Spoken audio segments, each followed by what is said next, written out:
Өңірдегі құрылыс барысы қарқынды. Бұл туралы облыс әкімдігі құрылыс басқармасының 9 айлық есептік жиынында айтылды.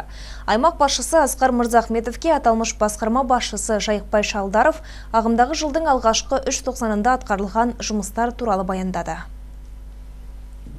9 айдың қорытындысы бойынша облыстағы құрылыс жұмыстарының көлемі 83,8 миллиард теңге немесе 109,2%-ға орындау жоспарланған болса, бүгінде ол артығымен орындалып, көрсеткіш 84,4 миллиард теңгені немесе 114,1%-ды құраған. Ал пайдалануға берілген тұрғын үй көлемі 395,5 мың шаршы метрді немесе 100%-ға орындалған. Қазіргі таңда облыста барлығы 90 нысанның құрылысы іске асырылуда десек, оның 70-нің жұмыстары ағымдағы жылы аяқталу жоспарланған. Қалған 20 нысан 2020 жылға өтпелі. Бүгінгі күнге дейін 21 нысанның құрылысы аяқталып пайдалануға тапсырылыпты. Басқарма басшысы құрылыс нысандарының деректер базасы құрылып, мәлімет толтырылып жатқандығын жеткізді. Бұған дейін базаға 3945 нысан енгізілсе, оның 3480-і жеке тұрғын үйге берілген. 397 коммерциялық нысандар үшін берілген жер телімдеріне қатысты, сондай-ақ бюджет есебінен құрылысы жүріп жатқан 68 нысан да кіргізілген. Алайда қала мен аудандар тарапынан мәлімет толық емес және сапасыз беріліп жатқандығын тілге тиек еткен Жайықбай Шалдаров аталған базаны толықтыру бойынша аудандар тарапынан жұмыстардың мардымсыз екендігін ашып айтты. Асқар Исабекұлы өңірде алғаш рет құрылып отырған деректер базасының маңыздылығына тоқталып, ол бойынша жұмысы сылбыр жауапты тұлғаларды сынға алды. Базаға барлық нысан туралы ақпараттар толығымен енгізілу керектігіне көңіл бөлді. Жиында Нұрлы жер бағдарламасы, тұрғын үй кезегінде тұрған көп балалы отбасыларды жатақханамен қамту, Қаратау, Жаңатас, Шу қалаларындағы көп қабатты бос тұрған үйлерді қайта жаңғырту бойынша қолға алынып жатқан жұмыстар барысы баяндалды. Сондай-ақ жобалау сметалық құжаттамалардың бекітілген регламентке сәйкес әзірленуі, олардың даму карталарына сай келуі секілді мәселелер қаралып, кемшілікке жол беріп отырған аудандар атап түстелді.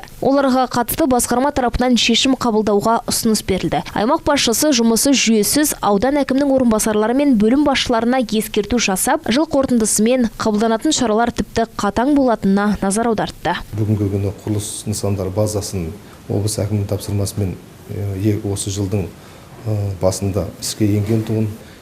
Біріншіден біз бүгінгі күні бос тұрған жер телімдерін анықтай аламыз. Екінші мәселеміз ол құрылысы жүріп жатқан нысандарды анықтай аламыз. Оған жаңағы заңсыз құрылыс болып жатыр ма, әлде қызыл сызықта жүріп жатыр ма, сол мәселе бақылауда болады. Онымен қатар жаңағы биылғы жылы жалпы құрылыстың қарқынын біле аламыз. Оның ішінде жаңағы құрылыс көлемі, өткізілетін жаңағы тұрғын үйдің көлемі деген сияқты көрсеткіштерімізді бақылай аламыз.